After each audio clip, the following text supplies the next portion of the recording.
welcome back to my channel. I am Suman from Jamshedpur. Today we will discuss about drainage system. What is drainage system? अपवाह तंत्र किसे कहते हैं? अपवाह तंत्र को जानने से पहले सबसे पहले हम ये जानेंगे कि अपवाह होता क्या है। किसी एक क्षेत्र में बहने वाले नदी तंत्र को ही हम अपवाह कहते हैं। जैसे कि भारत में बहने वाली नदी भारत की अपवाह तंत्र कहलाती है। एक नदी तंत्र द्वारा जिस क्षेत्र का जल प्रवाहित होता है उसे हम अपवाह द्रोणी कहते हैं। कोई भी ऊंची भूमि जिसके वजह से दो अपवाह द्रोणी अलग हो जाती है उसे हम जल विभाजक कहते हैं।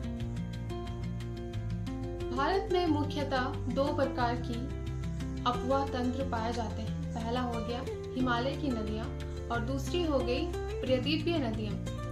हिमालय की नदियां वे नदियां हैं जिनमें 12 मास जल की मात्रा पाई जाती है, क्योंकि इन्हें वर्षा जल के अतिरिक्त हिमालय में पाए जाने वाले हिम से भी जल प्राप्त होता है। हिमालय की नदियों का बहाव क्षेत्र काफी गहरा होता है और ये काफी लंबी होती हैं।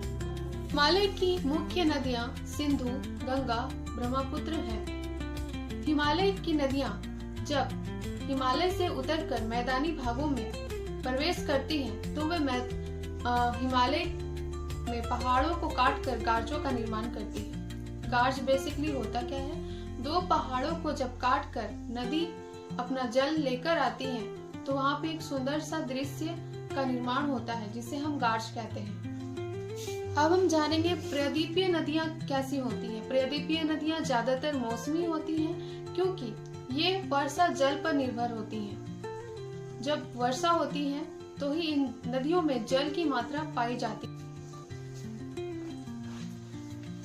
सिंधु नदी एशिया की मुख्य नदियों में से एक है।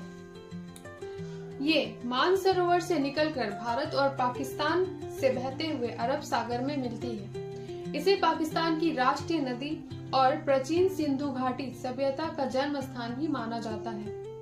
तिब्बत में कैलाश मानसरोवर के पास सिनकाबाब नामक जलधारा से उद्गम होता है। तिब्बत, भारत, जम्मू कश्मीर, लद्दाख और पाकिस्तान ये